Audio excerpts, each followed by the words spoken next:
Sports is a multi-billion industry. Previously, before I joined the university, I didn't see sports as something that is a source of income. The money in sports, first of all, we still have a long way to go. And the way to go is to professionalize the industry. And basically, the reason as to why we make sure education is the face of ADAK is to prevent doping from happening. We have had situations where our officers, when they go to test, they go into a stadium and this proceed them, then they jump off the fence and run away.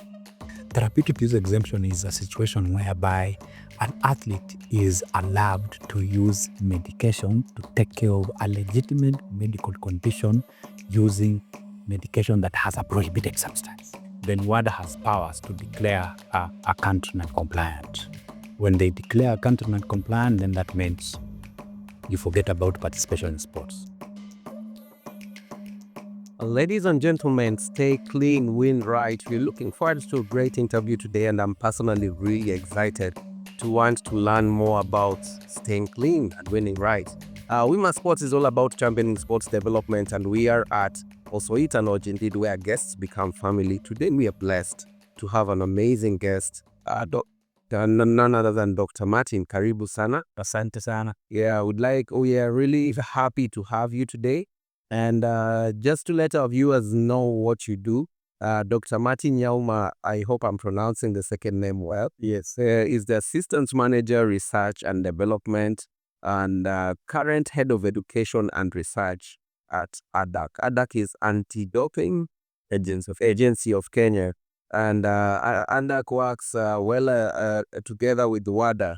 Yes. WADA in full is what? The World Anti-Doping Agency. World Anti-Doping Agency. Yes. Stay clean, win right. We are unpacking ADAK's anti-doping mission and the WADA Prohibited List.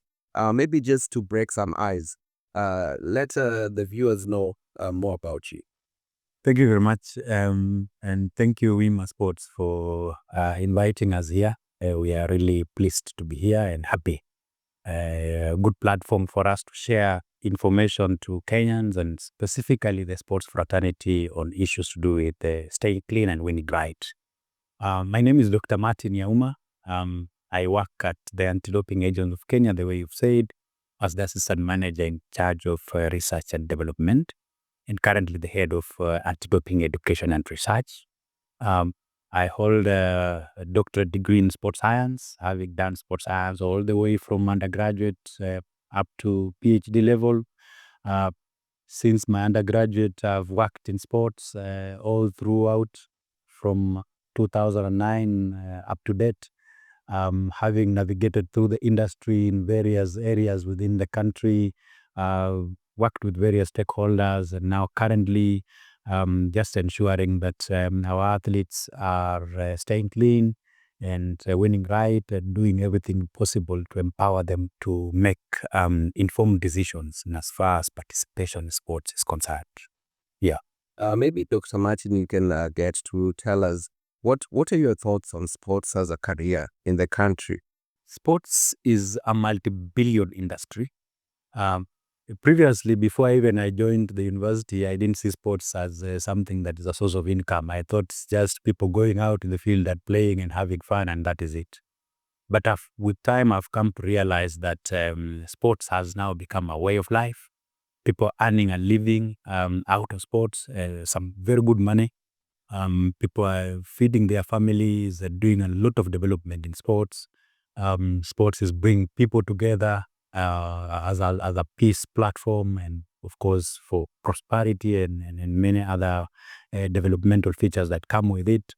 And therefore sports stays and carries a very vantage point in terms of carrying people's lives and changing cultures and whatever. So it's an industry that is growing and needs to be nurtured. Where is the money in sports? The money in sports, first of all, is in as an athlete, you can play to earn money, and you've seen who play to earn money in the country and outside the country. You've seen our athletes going, especially in athletics, going to run, and they bring millions of money in the country and they do a lot of development.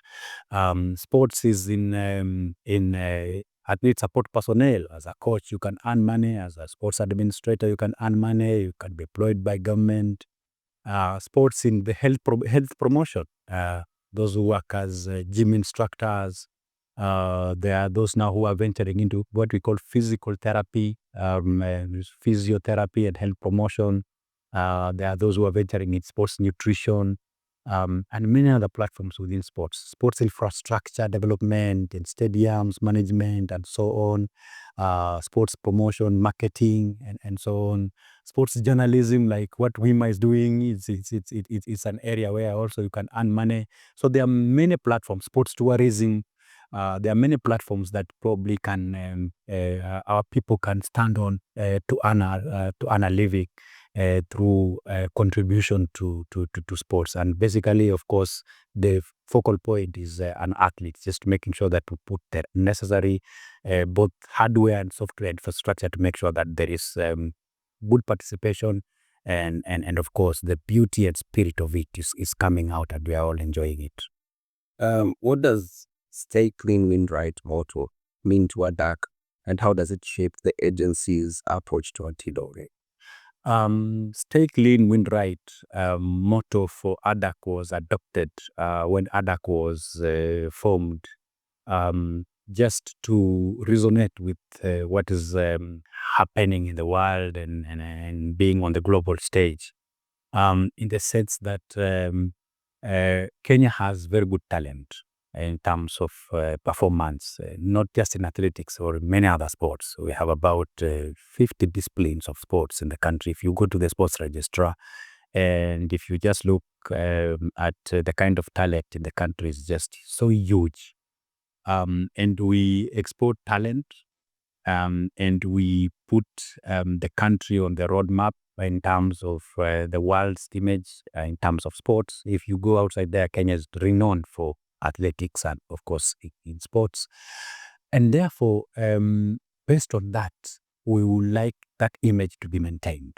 And for the image to be maintained, we have to do everything within our capacity to ensure that our athletes stay clean and always win right. That means that as they, participate in sports, they take care of themselves, they take care of their health, and they focus on sports performance, and they embrace value so that then they can be able to stay clean. So then there's nothing that is infiltrating them that can affect their stay clean. Then, of course, when they get into competition, then they have to get into a competition to a level playing field that is fair, and they have to present themselves in a clean way so that then that level is fair. So it's a responsibility for them to present themselves when they are clear, so that then when they win and they exhibit that natural talent, their winning is clean, is well appreciated as a clean win.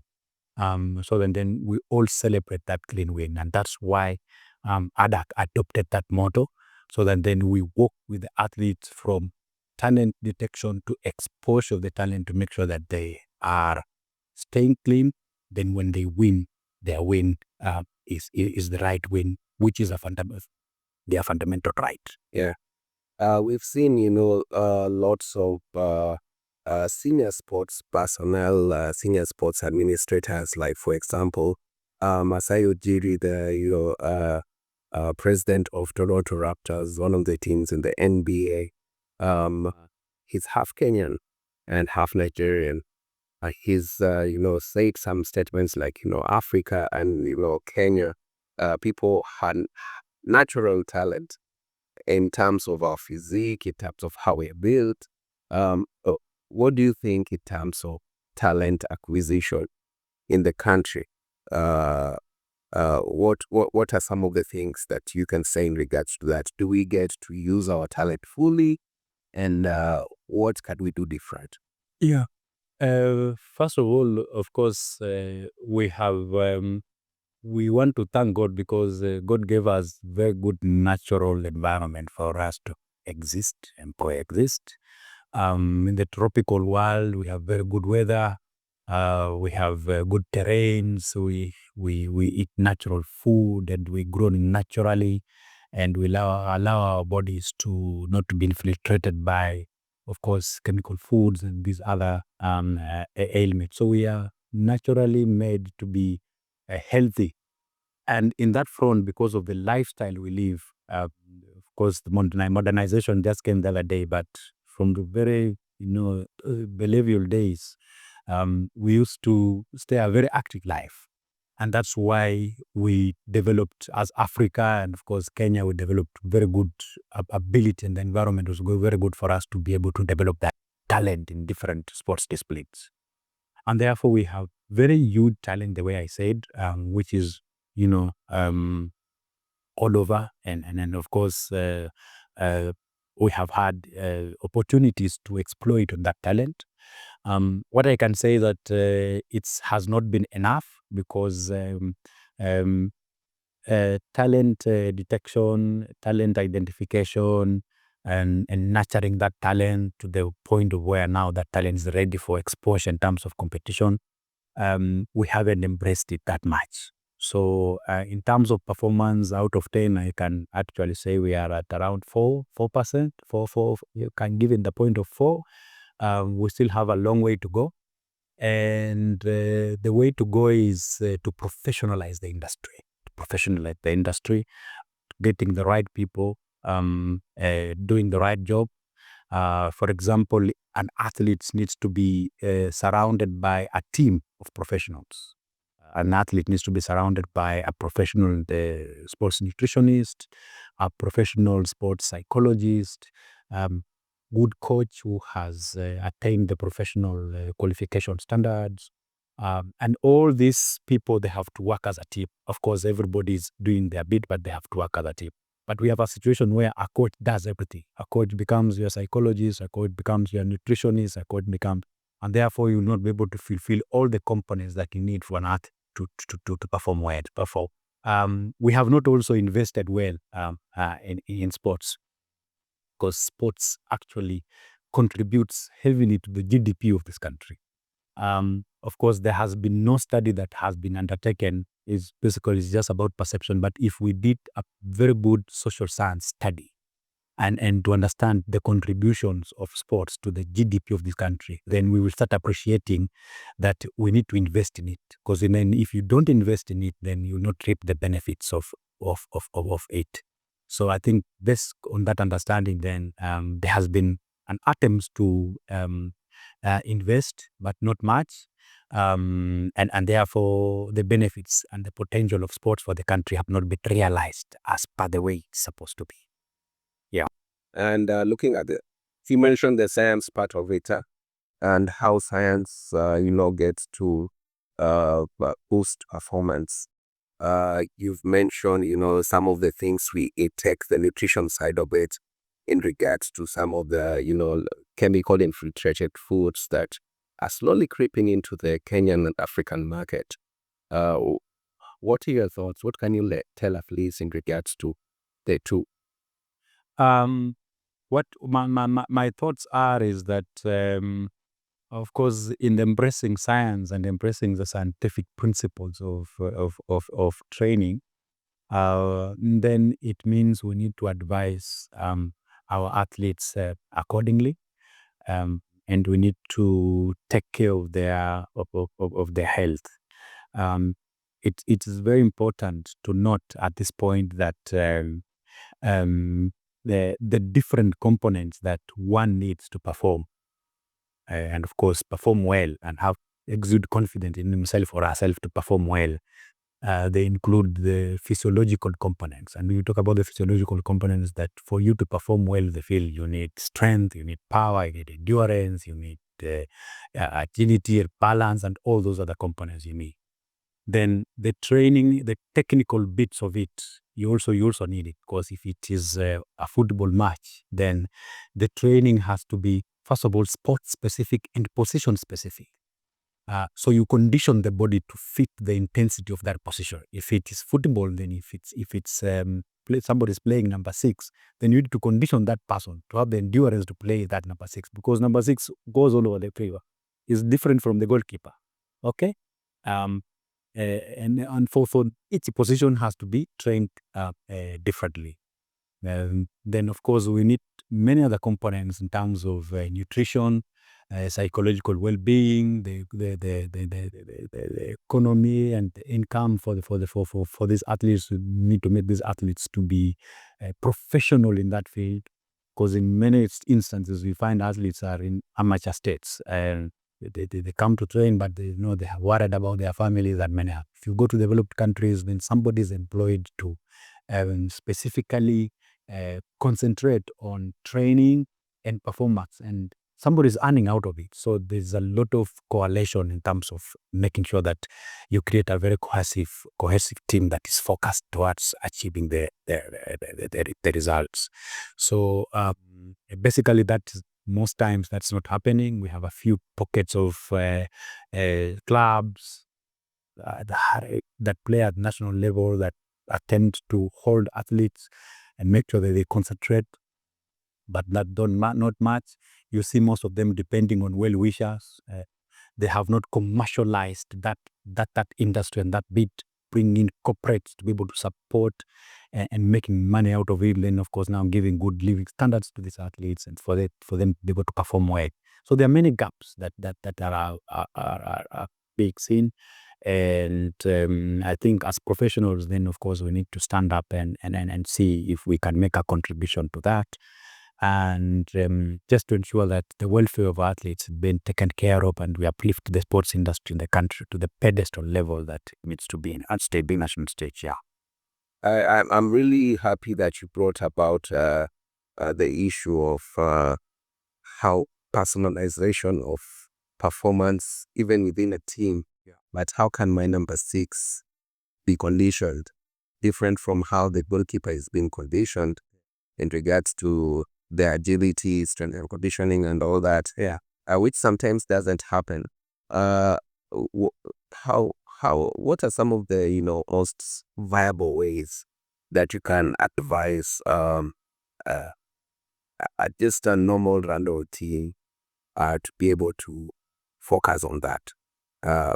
Definitely, as you say, resources sometimes limit this, and the coach is the sports performance coach, is the SLC, is the first aid, is the what? Yeah. How, with that in mind, are there some ways in which a working structure can be created to ensure that despite the team conditioning, there's the individual work? Yeah.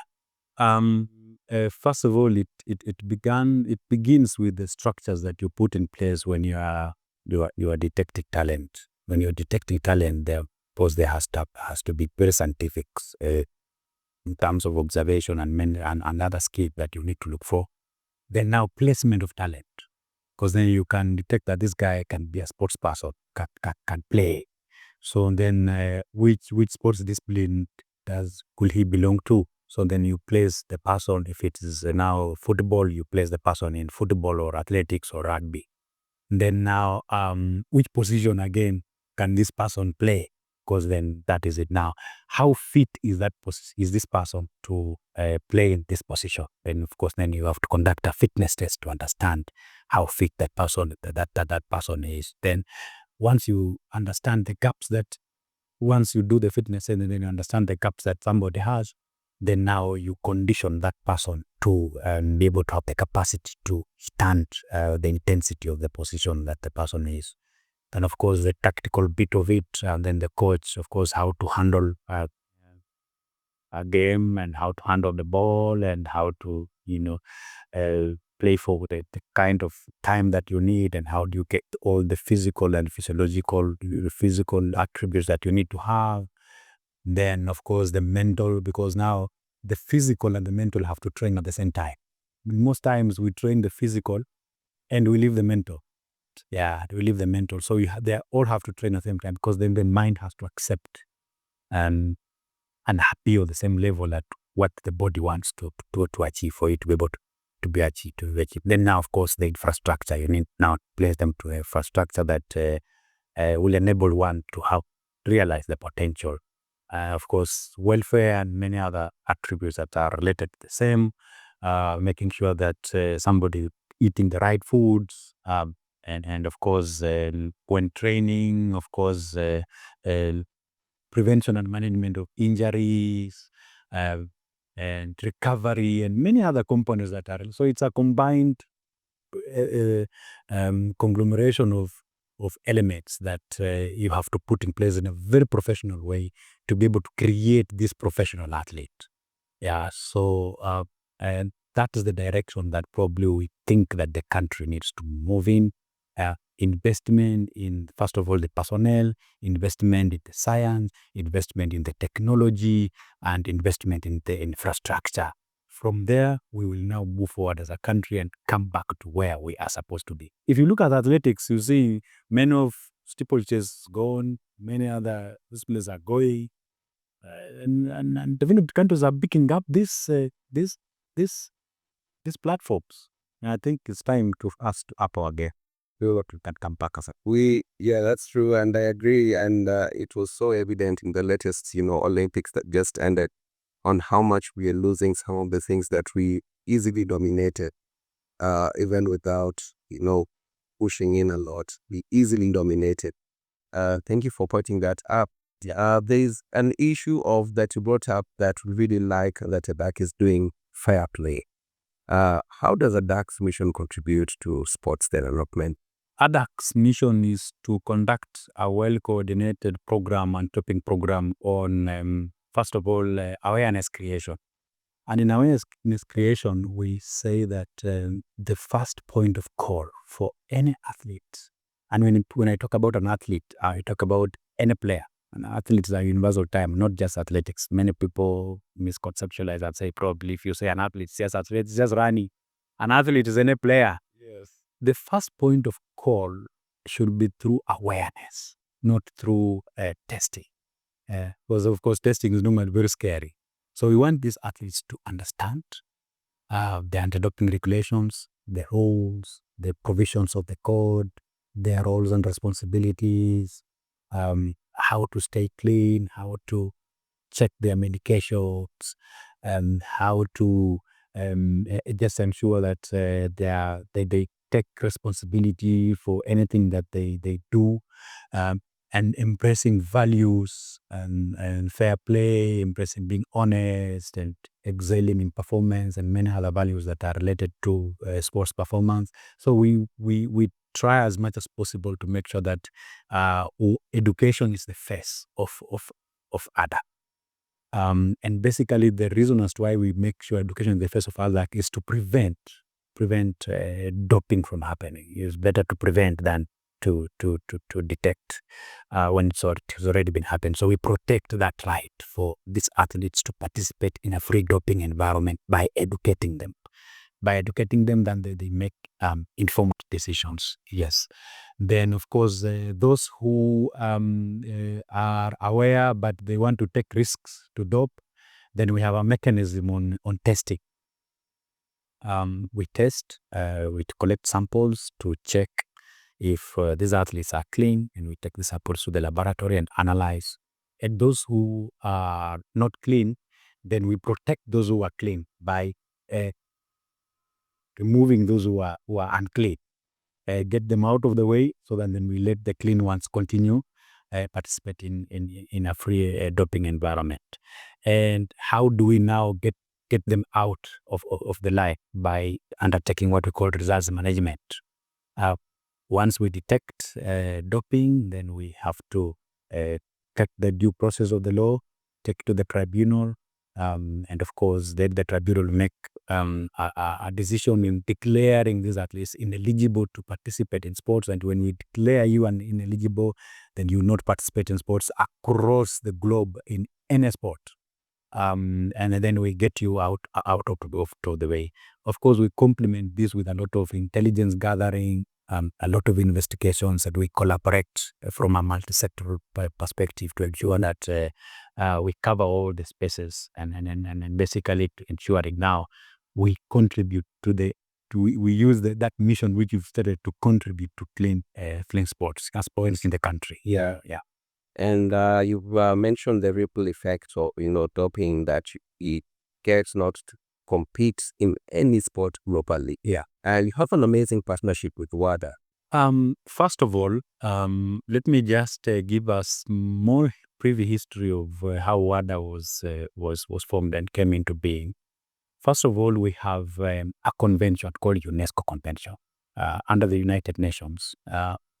Governments came together and they ratified a convention. And the convention said each country needs to put in place mechanisms to fight doping, because now doping was becoming rampant in sports and people are not winning fairly. And then the United Nations convened governments, and 98% of governments signed to that convention. Kenya signed to that convention in 2009. And when that UNESCO convention was signed, then they sat down and said, can we have a body that coordinates the anti-doping program across the globe? Because then the anti-doping program needs to do one.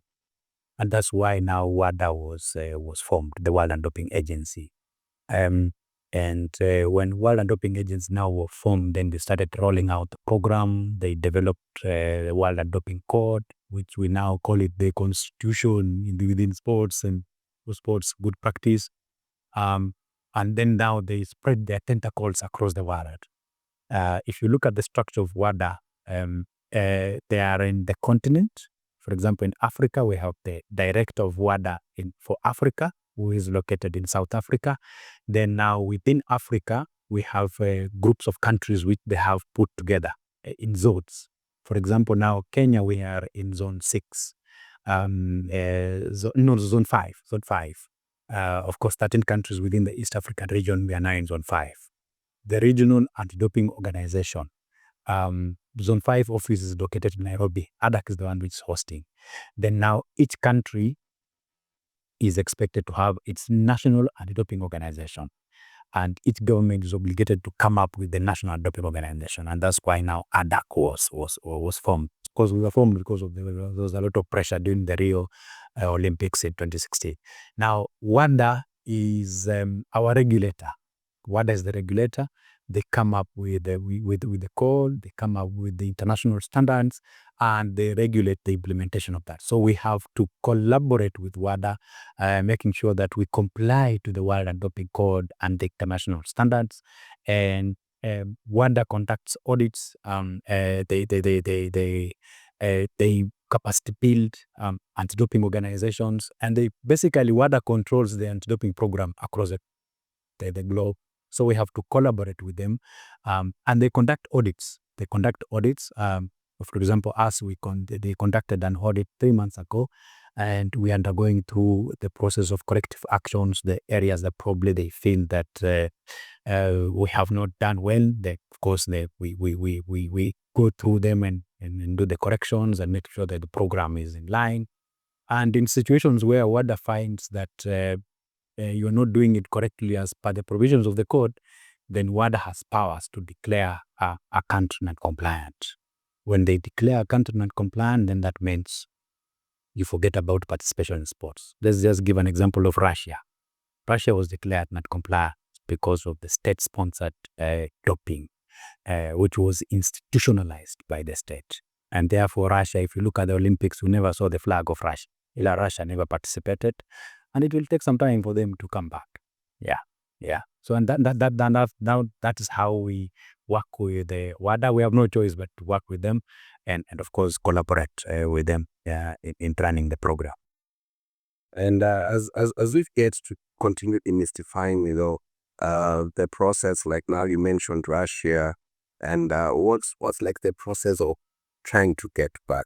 For example, Kenya, we are at a very awkward position right now, because as you've seen, if you've been following the news right now, we did not receive funding this financial year to run the anti-doping program for the country, and those are the priority areas for WADA, that government has to fully fund the anti-doping program for that particular country.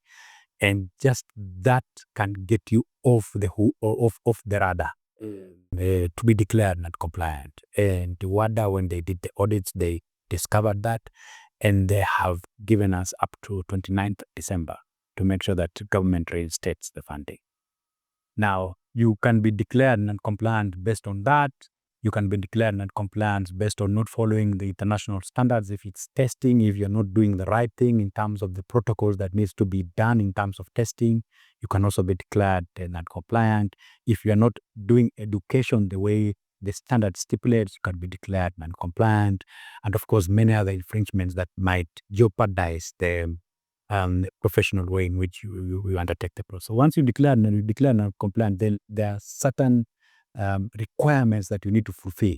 If it's funding, if it is revamping the whole program, it is making sure that you put in place the proper infrastructure and personnel and start running the program for some time. So it's a checklist that is normally developed, and WADA normally checks that list. Yeah, it might take about 5 years or so. Like Russia, it has taken quite some time.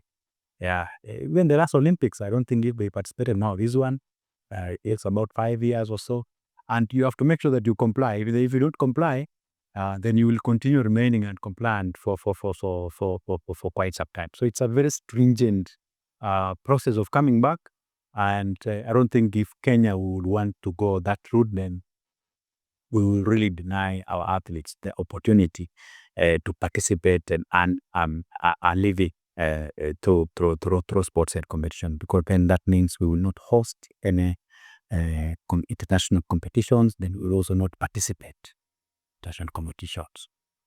As you know, Kenya, we just at that verge, because athletics also, you see, we also have a problem right now which we are trying to really address. So if this WADA non-compliance comes in, I'm sure Europe will be very happy, and World Athletics will be very happy to get us off the radar as quickly as possible. So we are praying that, and of course, government has committed itself, the ministry has committed itself, the president has committed themselves, and the process is ongoing to make sure that the funding is registered down. And we are wishing them the best and wishing you guys the best to ensure that happens. And we are positive that indeed you guys will be able, the entire team working on it and the entire government ministry will be able to do that before 29th of December. What are some of the biggest challenges athletes face also in understanding and following the WADA Prohibited List? First and foremost, the anti-doping program is not, let me just say it's a complex program, because now WADA tries to come up with a program that is standardized across the world. We are not all equal. If you go to Europe and you go to America and you go, and the tools that probably WADA comes up with to educate and implement the program is sometimes too technical. And of course, based on our jurisdictions, technology tools, we are not so much embraced in terms of technology, and our athletes haven't gone. Probably some of them haven't gone to school enough to be able to understand the technical bits of it. And if you look at the prohibited list, it's very technical and very scientific the way it's written. Then it becomes a bit tricky for the program to be rolled out. Become tricky, then it need to take a lot of time. Like for us, for the anti-doping staff, we read a lot. We do a lot of benchmarking. We do a lot of getting best practices. So there's a lot that happens before now we roll out the program to our subject. So if we are finding it a bit difficult for us to implement the program, and it has taken some time for us now to get it right from the beginning, what about now the athletes and the subjects and the coaches? It's difficult for them. But we have, as an agency, we have tried as much as possible to get that message from WADA and bring it down to the level of our athletes, simplify the message to the level of our athletes, so that they can be able to understand. So we speak them in their language, we speak them within their jurisdictions, we support them as much as possible by helping them if they have challenges. And then especially understanding like the prohibited list, for example, the prohibited list, what we tell them, we discourage them from self-medication first of all. Please don't go and self-medicate. And we have created the prohibited list, which is pocket-friendly, and a soft copy. So we distribute that so that then when they are sick, we encourage them to go to hospital, not to self-medicate or buy medication over the counter. to go to hospital, because these are substances that are found in medications. Yeah, so those are not medical terms. Those are scientific chemical substances which are found in medication. For example, Panadol has this substance and this substance combined together to make Panadol. So the substances that make Panadol, there might be some elements of substances that are prohibited in sports. So they have to go to the doctor, because the doctors now understand the chemical compositions of medications, because when they prescribing, then let them not prescribe medications that have prohibited substances. So that's what we encourage them to do. In terms of other anti-doping rule violations, of course, doping is not just defined by presence of prohibited substances, because it's defined from violating the 11 established anti-doping rule violations.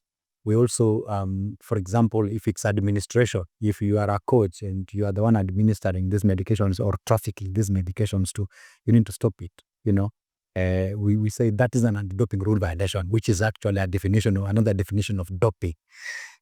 So we have tried as much as possible to simplify the message. Reaching everybody in the country becomes difficult, and that's why we leverage on platforms like this. Of course, very many people would watch and listen to the message. With this, when I talk to this platform, then I can reach millions of Kenyans. Technology is a challenge sometimes. Internet connections, if you want to do a virtual education session, or them is a challenge. Attitude is also a problem. Of course, now as a regulatory industry, nobody wants to be regulated. Nobody wants to be regulated. Everybody wants to run away from you guys. So attitude and perception. So then again, we need to find a way of speaking to the conscience of these people, so they can be able to change their attitude and look at it from a positive perspective. We have had situations where our officers, well, they go to test, they go into a stadium and this proceed them, then they jump off the fence and run away. Yeah, and others they just refuse to be tested completely, and others when we ask them to come to education sessions, they come but they don't concentrate much. So then we have to find ways of making sure that we come up with modalities to make sure that we capture their attention in their concentration, and we are making sense of what we are doing.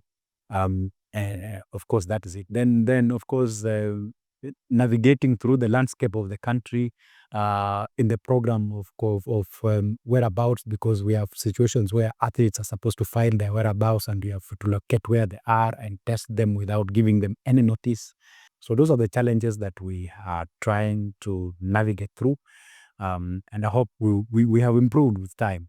First of all, if you look at the knowledge levels, at least now, many of the athletes at even those at the elite level now, they understand. The coaches now, at least they understand. And previously, when we started, we were the ones looking for them. But now they are the ones requesting for education. If you go to the CEO's desk, then you find so many letters of athletes. I received another one this morning. Please come and educate us. Come and tell us this. Some of them calling us and wanting to find out, I have this challenge. How do I navigate through? And therefore now that means now there has been some shift in terms of attitude. They are now embracing the program, which is now becoming very positive for us. So with time, within a very short time, I think we will get rid out of this mentors here. Yeah, and I'd like to recommend you guys, we've seen your presence also the social media that is really growing. And that's also a great avenue, to educate and to create awareness in. And thank you for getting to infiltrate the social media as well, and other different media communication, segments that you guys are working with. Resources. What resources does ADAK provide for athletes to avoid accidental doping violations? I know you've mentioned a little bit of that. Awareness creation program should be very integral in making sure that we avoid what we call inadvertent doping without knowing. And we would like our athletes to know that doping exists and they're not supposed to do it, and they need to stay clean and run right. And therefore we have a program on education. First of all, we conduct outreach programs. During competitions, we pitch attend and we sensitize everyone within that competition on the doping. Then we have we conduct workshops, structured workshops, where we call these athletes and sit down with them and go through topic by topic. Help ask questions. They talk out. We have discussions and we understand each other. Then we have children who are between 9 to 14 years. I think that's when our talent detection happens. There's a program we have on values-based education, where now we designed this program specifically for these kids, because these children now, if you talk about doping and substances, they might not be taught to understand. But if you talk about being honest and talk about excellence in performance and fair play and integrity and having these values inculcated into them, then of course, then that is a long-term strategy in preventing doping from happening. So we target these children, and we have designed this program in the curriculum. We partnered with Kenya Institute of Curriculum Development. I think we were so lucky at that time that the country was undergoing curriculum reforms, and so we moved fast, partnered with them, and we designed the values-based program in the curriculum, the competence-based curriculum. So what we are doing right now is we are capacity building teachers to be able to implement the same. Actually, we are the second country globally to institutionalize values-based education. The first country is Japan, the second country, and many countries are now borrowing from us on what we are doing. We believe if we fully implement this program properly, and our teachers during games, during PE lessons, they can be able to teach these values and mainstream these values in the curriculum properly. Then, of course, by the time, talent is exposed at 14, 15, 16, then we have a very well-groomed person who understands that doping is a vice. I'm not supposed to use performance-enhancing substances. I'm not supposed to win clean. I'm supposed to contribute to the environment that's fair, and the environment has to be free of use of performance and enhancing substances. So I think education is very crucial, very, very crucial. Just ensuring that our athletes, and not just athletes, everybody who is surrounding these athletes influence these athletes in one way or another. If we talk about the coach who is more closer within the ecosystem, then we talk about the peers, then we talk about the community, and the parents. Of course, everybody needs to understand that we will be even interfering with the health of this athlete, because these are our children and need them to be prosperous in the future. So if we allow them to use these substances because we want quick gains, then their health is also going to be affected. So they go win these millions, but now bring these millions to the hospital. So they would spend all these millions in the hospital. Then they will not have helped the society. They will not have helped us. So everybody needs to make a contribution. And that's why as ADAK, we have now taken this war from ourselves to the people. Okay? So we let the people understand the magnitude of this matter. And then the people now be the ones to speak about it and fight it.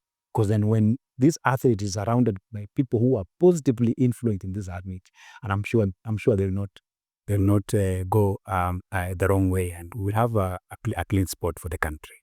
Yeah, having interacted with a few athletes, letting them know that we'll be having you. Can you just walk us through this question that they were asking? Can you walk us through the process where an athlete goes or undergoes a doping test? Yeah. What's that process like? Yeah, so a doping test, of course, many athletes will not want to be subjected to testing. Yeah, even if you went just to hospital and you're sick and they have taken your samples and we're so anxious to find out what's going on. First of all, we would like to ask our athletes, first of all, to accept that once you are an athlete, then you have to follow the rules and you have to accept that testing has to happen. You can be subjected to testing. And you can be subjected to testing at any time without any advance notice. So we can come to your house during competitions when you are competing and request for your sample. We normally take two types of sample. One, we have blood sample, and two, we have urine sample. The officers who normally undertake anti-doping tests, they are normally called doping control officers. So they are well trained and they have received international recognition. We have had partners, WADA and other already established anti-doping organizations like Antonoro who have come and trained them to make sure that the international standard for testing and investigations is well undertaken. So first of all, when our personnel go to the field and they identify an athlete for testing, they will approach the athlete and they will tell the athlete that they will introduce themselves, their names, and produce a job card or a letter from ADAK to authenticate that, and tell the athlete that they would like to collect a sample from the athlete. Of course, they also let the athlete identify himself or herself, and then of course they will now explain the whole process, the way it's going to be, and explain the importance of that process. And of course, the importance of that process is just to assure the world that, as an athlete, I'm competing clean and I'm not using those prohibited performance-enhancing substances. So they will, once they have done that, notified the athlete will sign that they have been notified, then the athlete will proceed to what we call the doping control station. If it's your house, then they will create a station within your house. If it's in the competition, then we normally create a doping control station within that. So you will go, and of course, if it is blood, of course, then there is a process, medical process. We have a phlebotomist who understands how to draw blood, and then pick the blood from you through a medically recognized process. If it's urine, then of course we will have to wait for the urine to come. So we would wait, and we will have stories with you. We will until then, when the athlete is ready, then you pick the vessels, then you go and get the urine. But the most important thing in getting the urine is that you will be chaperoned throughout. Chaperones means then there will be an officer who, once you get notified, then there will be an officer who will be with you all the time until you give us the urine. And the process of giving the urine, we will ensure that the urine is coming from you. And the urine is coming from the organ that we can be able to see that is yours. Just basically to maintain the integrity of the process. So if you are a man, then you'll be chaperoned by a male chaperone. If you are a female, then you'll be chaperoned by a female chaperone. The whole process of getting that sample, especially urine, will be done by the athlete. You'll pick the vessel yourself as an athlete. You will check the vessel whether it has been damaged is okay. You'll go to take the to empty the urine into the vessel, but we'll make sure that you are clean, your hands are clean, and you're not touch any chemical, so that there's no chemical interference with the urine. You will come, package it yourself, make sure that the bottle is well sealed. I didn't come with the bottles. I think I will have come with it to be able to demonstrate. Then next time I'll come with it well sealed. Then the sample is now transported to a WADA accredited laboratory. Okay, so we just make sure that the integrity of the process is well done. And when we are packaging the samples, we normally package in two bottles. We have sample A and sample B. So sample A, we carry 60 ml, and sample B would carry 30 ml. So what is analyzed in the laboratory is sample A, right?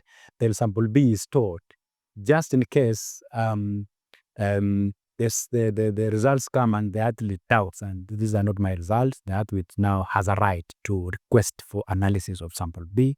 Then, of course, the athlete will be present when sample B is being analyzed in the laboratory to can send a representative. Yeah, so we try as much as possible to be very kind and courteous when we are collecting the sample from the athletes, and we try as much possible to make the athletes confident enough to give their samples. so that then they can assure the world that they are competing clean. But those who are not competing clean, they are always afraid. But whichever way, we have still to enforce the law and take the sample from them and just analyze and see what is in that they're afraid of. So basically, that's the process of testing. Yeah. You're able to take us through, the way a country gets to play Excel. But also athletes were asking, okay, maybe you got something, I got something, for example, over-the-counter drug that I took. How can an athlete know, or what's the process of clearing themselves? First of all, when an athlete is sick, of course, you have to take medication to get healed.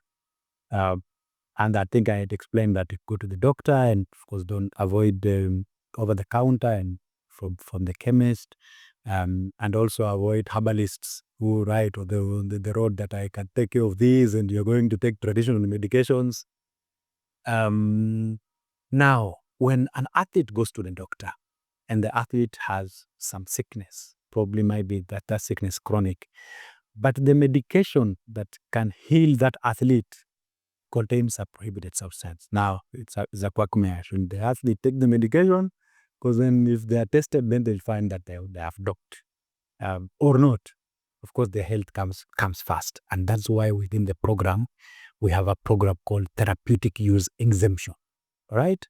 Therapeutic use exemption is a situation whereby an athlete is allowed to use medication to take care of a legitimate medical condition using medication that has a prohibited substance. But for you to be able to use that, you have to apply for an exemption. So you apply for approval. There's a mechanism for applying for that. Okay? So if an athlete finds themselves in such a situation, just call ADAK and Anti-Doping Indians of Kenya, or go to the website of ADAK. There's a form that you can download and quickly apply for it. And of course, then there's a committee within ADAK made of doctors who can look at it and say, give you the exception, use this medication with these specific dosages with this specific period of time, get back to normalcy, go back and compete. If you are tested and the substances are found within your body, of course, then you produce a certificate and say, I was taking care of this illness and I have this exception. There'll be no problem with that. So the health of athletes comes first. Now, we have situations where there's an emergency. Somebody's unconscious, or somebody needs to undergo an operation as quickly as possible. And of course, then they have to use these prohibited substances, and then later on, they find that the medication had a prohibited substance. You can apply for what we call retroactive therapeutic use exemption. And of course, that's after the medication. You treat yourself first, then you come back and apply for therapeutic use exemption. Because you can, it is that approval after the treatment. So we are urging our athletes to be extra vigilant on what they are ingesting, what they are applying, and what they are using through whichever means they want to use, just to ensure that there are no prohibited substances, because there is that principle of strict liability, that athletes are they are responsible for what goes into, ultimately responsible for what goes into their body. So we basically just call for vigilance, and us who are support personnel who are supporting these athletes, let's advise them accordingly, let us influence them positively, and let us just guide them through so that then we realize clean sports within the practice of sports for us locally and internationally. Yes. And we're in a dynamic world. A lot is changing from technology so fast, including the WADA list, the WADA Prohibited List. It keeps changing. How does ADAK update athletes on some of the changes in this list? Yeah. And or why is this important? Yeah. Unfortunately, the world is made of two factions. We have the dopers, and then we have the anti-dopers. Okay? Now, the dopers, will always want to leverage on new technological advancements, AI, and new substances to be able to beat the system. So they come out with methodologies of doping that beats the system. So if we have a methodology to detect these substances, then they can come up with a substance that is undetectable. So they are busy developing some of the substances that can beat the system. Then that means the anti-doping world now needs to be updated on the same. And that's why the prohibited list of substances and methods of doping keeps on changing every year. So the list is normally published in October of every year. So that's when it's now published. But now it becomes being effective in January of the following year. So right now we are implementing the prohibited list for 2024. Okay? But the 2025 prohibited list is out. It came out on 1st of October. And now we are now adopting that list.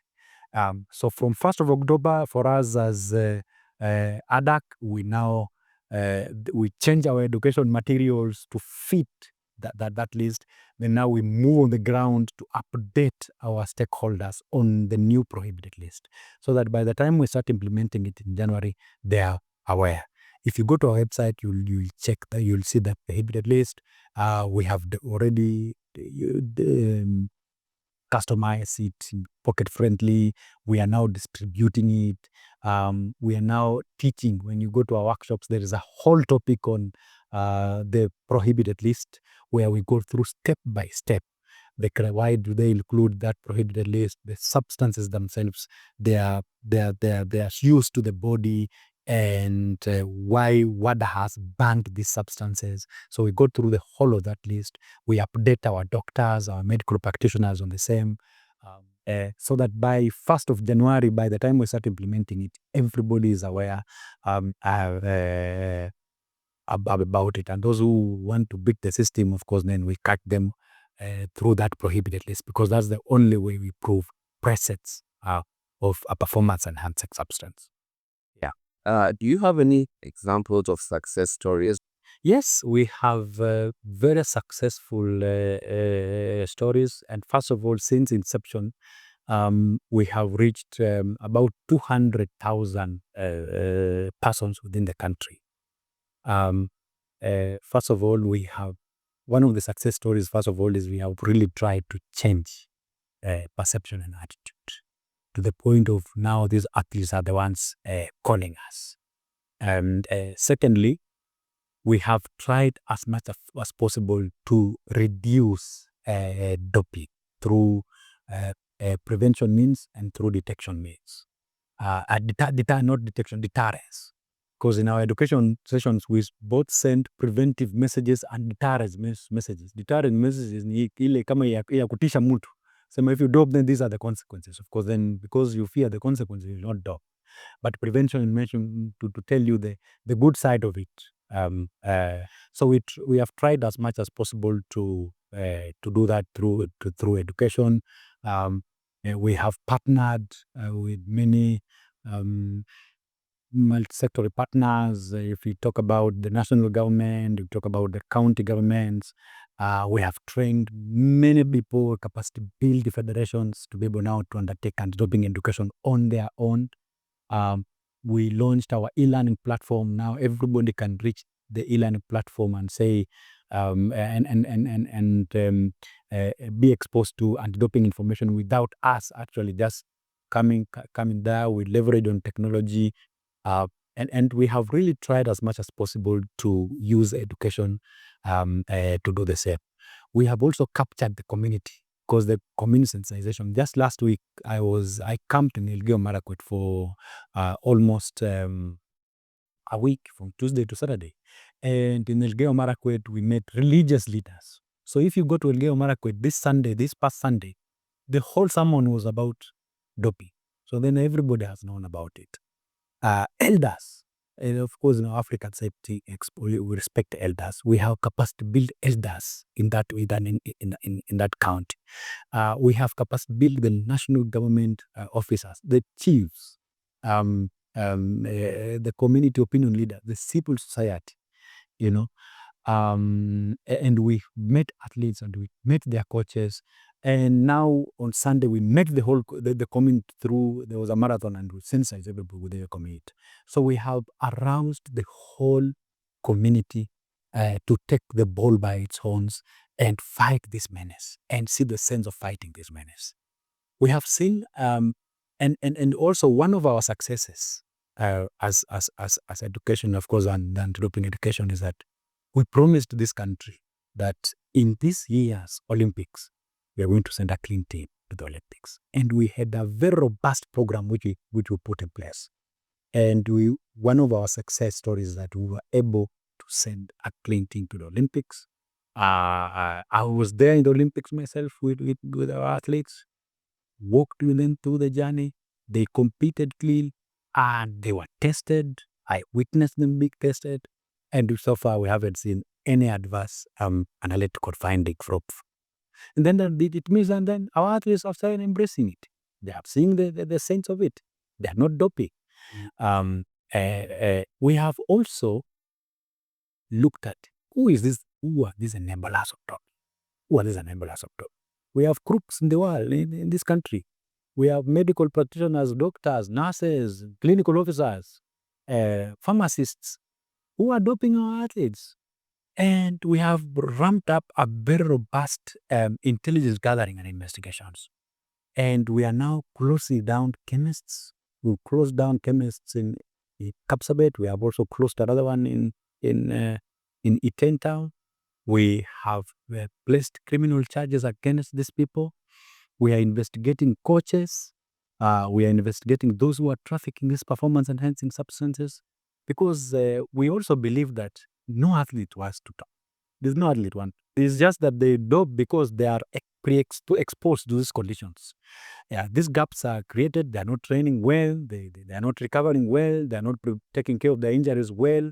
There is the urge for the agents to make money, their coaches to make money, and therefore they encourage them to dope through, then get the money through quick means. So we're also looking at who is this surrounding and influencing these negatively, and we are going for them right now, so that then we protect this athlete. Because I don't think if the athlete just wakes up and says I want to do it, you have to be influenced in one way or another. So those are some of the success stories that we have gained. We have prosecuted, we have banned almost more than 150 athletes whom we have declared non-compliant. We are collaborating with World Athletics through Athletics Integrity Unit right now. We're now running an enhanced program at the moment, and specifically for athletics, to make sure that we still stay compliant as far as World Athletics is concerned. So we are helping them with intelligence gathering and investigations. We're also helping them in education. And of course, now I think the country is now embracing it right now. And we're happy so far with the Congress. Rarely you find now cases popping up. You find two pops up, one like that for those crooks who want to still take risks. But if they try, we automatically catch up with them. Yeah, so we are progress to making sure that we succeed. Yeah, and congratulations for all that. And you guys have been able to achieve many milestones over the years. What are the future goals for ADAK? The future is that we influence sports in a positive way. And first of all, the future is that we leverage on technology in disseminating information that we can reach everyone. The future is that we capacity build federations to undertake the program on their own, because of course the federation, we have the national level and of course the branches where they can all be capacity built. The future is that we leverage on the platform we've already created on values-based education, so then our teachers can be capacity built, because of course the cycle of athletics, the cycle of an athlete is that once you start performing, then by 30 years the talents go. So then of course there's another new generation. But if we institutionalize anti-doping in schools, all the way from grade 3, which we have designed now, up to grade 11. I've participated in the design of that curriculum myself personally as a panelist under Osoita curriculum. So when we institutionalize that and the program runs, now our teachers have the capacity to deliver and they have the materials to deliver, then we will prevent now doping at that stage. The future also lies in new detection methods, technologies in detection methods, so that then we quickly detect doping. The future also holds in terms of investigation, so that then we are able to properly collaborate with DCI, NIS, other government agencies, and police and other law enforcement agencies, so that then we can be able to work together. And that's why even in Elgeyo Marakwet, we made chiefs and sub-county administrators under the Ngao structure, and also the structure within the county, to make sure that there is law enforcement officers understand this. Yeah. So, but basically, more on values, embracing the values, and ensuring that the athletes compete clean. But at the same time, as much as we are looking at just creating awareness on doping or anti-doping, we also need to create awareness on bridging the gaps that already exist.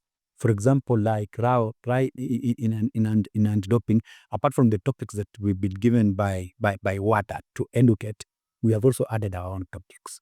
There's a topic on sports nutrition, and we now just teach our athletes in some of the nutritional components what you need to eat and where and so on and so on.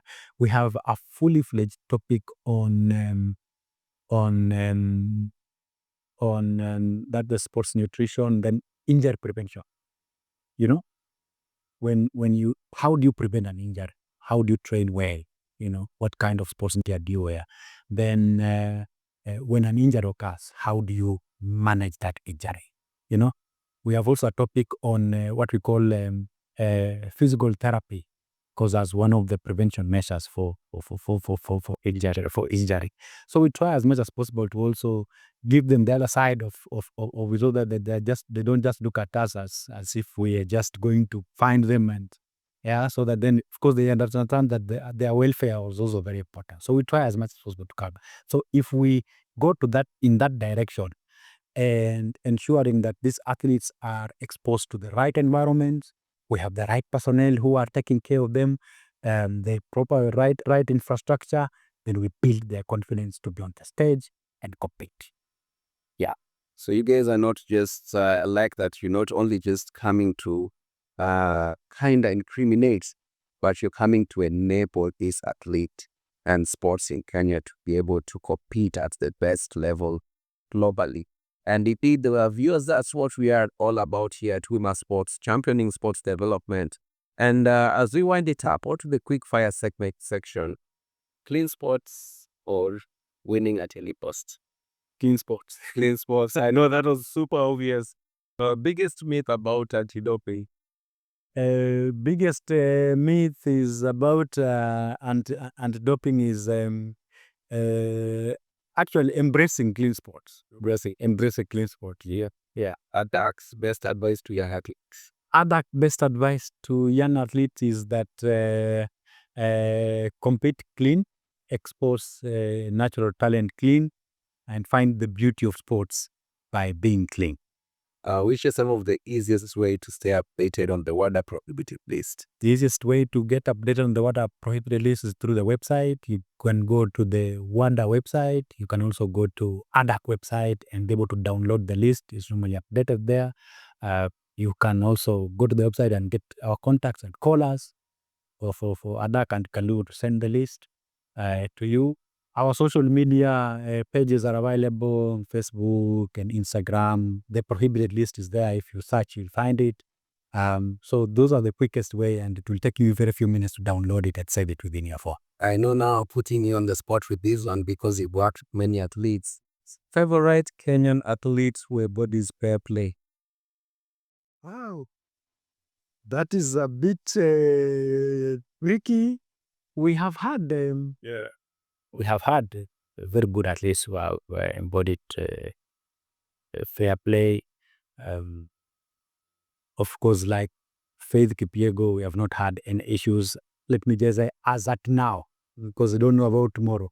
We have Eliud Kipchoge who have done that. We have retired athletes, Humphrey Kayange, who have done that. You have people like Ezekiel Kenoi, who are iconic and they have won clean. And some of the athletes like Ruth Chepngetich, they are still competing clean. And we also have retired athletes whom we have taken as ADAK, and they are inspiring others because they competed clean and they retired and they have a very good life because they embraced clean competitions. So I cannot be so certain that this one is very clean until the athlete retires. Retires, but I can actually talk about the retired ones. And of course, we'll talk about those who have competed clean up to, because then we have not had any adverse findings on them. But what I would just like to urge them is to look at the role models who have done it clean all the way and impress them. And of course, if they have done it and have won medals and have broken records, Faith has broken records. She should be back to back. And of course, she's the most tested athlete of all the time. But so far, she has demonstrated that she can win it clean. So we also urge her to continue that way, so that then she can be an inspiration to many other athletes that are upcoming. Yeah. So what's the wildest excuse that you've heard from an athlete go to the prohibited substance? The wildest excuse has been that I went to hospital and I was treated. Yeah, I went to hospital and treated, and sometimes they produce medical records that they have been treated, but when you follow those medical records, you find that they are fake medical records. Yeah, but others say, I don't know. I don't know. I was never taught. I was not. I don't know about these prohibited substances. But there are some whom we have been in education sessions and we have even argued with them about some of these prohibited substances. So we go back to our list and say, this guy has attended our education sessions almost 5 times. How comes he went to use these prohibited substances? An athlete like I think Kipsang, who was banned because of whereabouts. Kipsang owned a hotel in Iten, whom we used his hotel to hold education sessions for other athletes. And he was a role model and was coming and speaking about it, but at the end of the day, he was caught to have violated that. And I don't know about wood violation. Of course, he came up with the excuses. I didn't know, I was not there, and faked some things. And of course, he was caught and declared non-eligible. So most times they say, I didn't know, and they go to the tribunal and say, I didn't know. But we produce evidence that actually you are aware about it. Yeah. Wow. Dr. Martin, you guys are doing an amazing job. And we at Wima Sports, we appreciate you. We appreciate ADAK. We appreciate your partners, WADA, and the entire team that you work with. This far, you've done great justice, and we are looking forward to the future and the great things towards steering sports development. As we do a parting shot, how can you interpret the visit of the chair of International Olympic Committee, who was just here, I think, a few weeks ago? How can you interpret that as a sports enthusiast and a sports person? First of all, I think the president of the International Olympic Committee, I think, is outgoing, if I'm not wrong. And he has been an amazing guy to lead that movement. Olympics is the apex of sports, and I'm glad I've been part of that involvement as the apex of sports. I had a chance to visit the headquarters in Lausanne and looked at how amazing sports is and the contribution that sports makes to the world. The Olympics is a great movement. We are really honored as a country and blessed as a country that a president of the Olympic movement can visit the country and assess the sports situation in the country and inspire many athletes and those enthusiasts in sports. That Kenya really still stands tall in terms of sports performance. So it really shows that we are iconic as a country, and we took it very positively. And of course, he came with a message, and I think one of the messages is let's stay clean and win right. And I think with these discussions with the Kenyan president, he emphasized the need of ensuring that the anti-doping program runs clean, because that's the only way we can ensure and assure the world that Kenya is producing clean talent. So that's an appreciation of our natural talent as a country and our image globally, which we don't take it for granted as a country, and we need to embrace it with high esteem. Yeah. And in that regard, viewers, as we part and as we leave until the next show, stay clean, win right. And we are at Wima Sports, indeed, where we champion sports development. And one word, yes, to a 17-year-old you looking at that camera. One word to this 17-year-old who is just 1 year to be an adult. What I would like to advise is that embrace values in life, not just in sports, but in other aspects of life. And if we embrace values, you will grow, you will be healthy, you will be active, and you will have a very prosperous future. So embrace values. And definitely, that's our parting shot. Embrace values in life. Until next time, viewers, it's your host here at Wima Sports, signing out. Salute.